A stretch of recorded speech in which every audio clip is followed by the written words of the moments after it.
کی. ہم نے کب کہا کہ ہمیں وزیر اعظم بناؤ, ہمیں صدر بناؤ؟ تمہیں تو داڑھی اور پگڑی والے صدر وزیر اعظم بندے اچھے ہی نہیں لگتے. ہم نے کب کہا؟ حضرت مولانا مفتی محمود رحمۃ اللہ علیہ, وہ بھٹے کے مقابلوں میں اس کا بہت بڑا قد تھا. ٹھیک ہے, بھٹو کا قد بڑا تھا, لمبا تھا.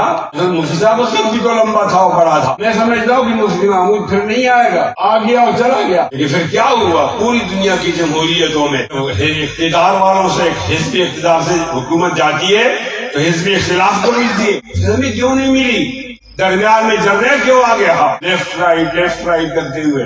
جرنیل کی داڑھی نہیں تھی نا, اس کی پگڑی نہیں تھی نا, اب وہ بھی تو اسلام نہیں کر رہا. لیکن آپ کو یہ تصویریں ٹھیک نہیں لگتی. دنیا والوں سے کس طرح نمٹیں گے اس تصویر کے ساتھ؟ انشاءاللہ نمٹ کر کے دکھائیں گے اونچی آواز میں, اور اونچا اور اونچا, ہاتھ بلند کر کے. قربانی دینے کے لیے تیار ہو؟ کیا ہم اس بات کو نہیں سمجھتے؟ Mister X, mister Y, mister Z, کیا ہم ان باتوں کو نہیں سمجھتے؟ آپ نے مفتی محمود رحمۃ اللہ علیہ کو اس قوم کی قیادت کرنے سے روکا ہے.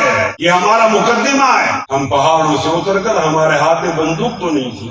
اب تمہاری طرح گفتگو کرتے ہیں اور امن چلتے ہیں, تمہاری جمہوریت کو قبول کرتے ہیں, یہ ہماری نہیں. جمہوریت ہماری کدھر آ گئی؟ ہم تو خلافت والے لوگ ہیں.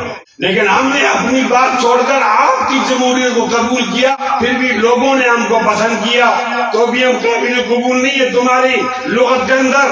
بچوں, تمہیں یہ بات ماننی پڑے گی, اس قوم کا محب وطن اور اس قوم کو ترقی کے لیے آگے لے کر جانے والا وہ داڑھی اور پگڑی والا ہے, اور آ کر رہے گا انشاءاللہ.